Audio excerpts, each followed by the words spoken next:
2019 मध्ये मी शिवसेना पक्षात प्रवेश केलेला होता। त्यानंतर 2022 पासून उबाटा या पक्षात मी विधानसभा प्रमुख म्हणून मी काम पाहत होतो। सध्याची एकंदरीत राजकीय परिस्थिती पाहता मी माझ्या असलेल्या विधानसभा अध्यक्षपदाचा राजीनामा पक्षाचे सचिव सन्माननीय विनायक राऊत यांच्याजवळ मी पाठवलेला आहे। आजपर्यंत या साधारण 6 वर्षाच्या कालावधीमध्ये मला या ठिकाणी पक्षप्रमुख सन्माननीय उद्धवजी ठाकरे असतील, युवा नेते सन्माननीय आदित्य ठाकरे असतील,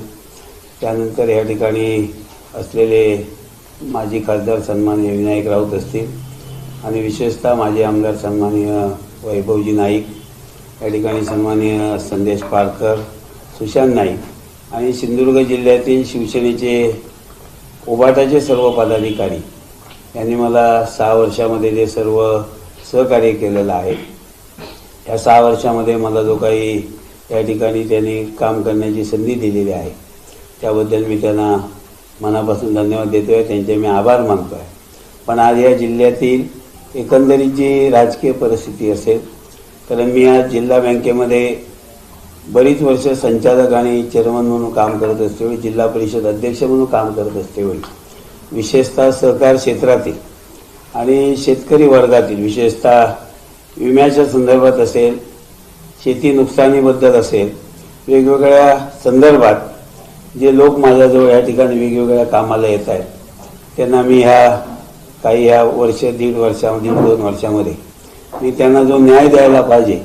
तो पुरेसा त्यांना मी न्याय देऊ शकला नाही आहे। आणि त्यामध्ये जिल्ह्यातील बऱ्याचशा लोकांची त्या ठिकाणी मागणी होती की साहेब या ठिकाणी तुम्ही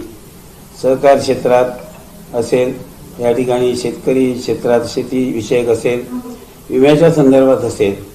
शासन स्तरावरती वेगवेगळ्या प्रकारचे जे प्रश्न आहेत हे तुम्ही कुठेतरी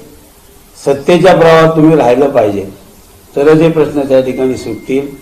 आणि म्हणून बऱ्याचशा असलेल्या या सिंधुदुर्ग जिल्ह्यातील बुजुर्ग असे जे लोक आहेत त्यांची सातत्याने प्रत्यक्ष त्यांनी भेटून दूरध्वनीवरून जे त्यांनी मला विनंती केली, या विनंतीला मान देऊन आज या ठिकाणी मी असलेल्या उबाटा पक्षाचा अध्यक्षपदाचा राजीनामा देतो आहे। आणि निश्चितच भविष्यात मी माझ्या कार्यकर्त्यांशी आज उद्या या ठिकाणी बोलून भविष्यात शेतकरी असेल, सहकार क्षेत्रामध्ये असेल, या ठिकाणी माझ्या कार्यकर्त्यांचे, माझ्या शेतकऱ्यांचे, माझ्या ज्या संदर्भित ज्या सहकारी संस्था आहेत या लोकांचे प्रश्न ज्या ठिकाणी सुटू शकतील त्या ठिकाणी काम करण्याला मी प्राधान्य देणार आहे। आणि त्या दृष्टिकोनातून मी तसा निर्णय घेतलेला आहे। आज सुद्धा ह्या जिल्हा परिषद मतदारसंघामध्ये सुद्धा माझे जवळचे सहकारी सन्माननीय मंगेश सावंत यांना सुद्धा मी माझा निर्णय सकाळी सांगितला की मला या निवडणुकीत तुला उबाटाचा फॉर्म ठेवणं शक्य असेल तर त्यांनी ठेवावा, पण मी आज या ठिकाणी पक्षाला या ठिकाणी राजीनामा देणार आहे। पण त्यांनी सुद्धा सांगितलं की तुम्ही जर पक्षाचा राजीनामा देणार असाल तर मी सुद्धा या ठिकाणी जिल्हा परिषद लढवणार नाही, अशा प्रकारचा त्यांनी सुद्धा निर्णय घेतला। त्यांना सुद्धा मी मनापासून धन्यवाद त्या ठिकाणी देतो आहे। आणि भविष्यात निश्चितच या ठिकाणी पुन्हा एकदा लोकांच्या दृष्टिकोनातून, लोकांच्या हिताच्या दृष्टिकोनातून, विकासाच्या दृष्टिकोनातून विशेषतः या जिल्ह्यामध्ये असेल, या मतदारसंघामध्ये जे काही लघु पाटबंधारे मी सातत्याने त्याचा पाठपुरावा करतो आहे, किती धरणं या ठिकाणी मार्गी लागली पाहिजे, विकासाची कामं रस्त्याच्या पलीकडे जाऊन ह्या जिल्ह्यातील जी शेती जी आहे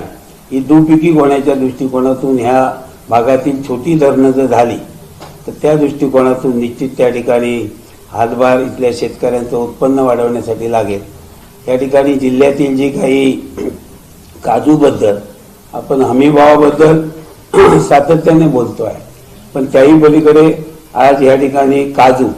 या कोकणाच्या दृष्टिकोनातून सिंधुदुर्ग रत्नागिरीमध्ये काजूचं GI मानांकन झालेलं आहे। सिंधुदुर्ग जिल्ह्यातील प्रत्येक शेतकऱ्याचा, काजू उत्पादक शेतकऱ्याचा प्रत्येक 7-12 हा GI मानांकन झाला पाहिजे, यासाठी सातत्याने आजपर्यंत प्रयत्न केले, पण त्याला अद्यापही या ठिकाणी अपयश आलं आहे। मला वाटतं भविष्यात सिंधुदुर्ग जिल्ह्यातील प्रत्येक काजू उत्पादक शेतकऱ्याचा जो सातबारा आहे तो GI होईल आणि ह्या जिल्ह्यातील काजू उत्पादक शेतकऱ्यांना GI मानांकनाप्रमाणे त्यांना त्यांचा रेट मिळेल आणि हे जे काय सर्व प्रश्न या ठिकाणी सिंचनाबद्दलची छोटी धरणं असतील,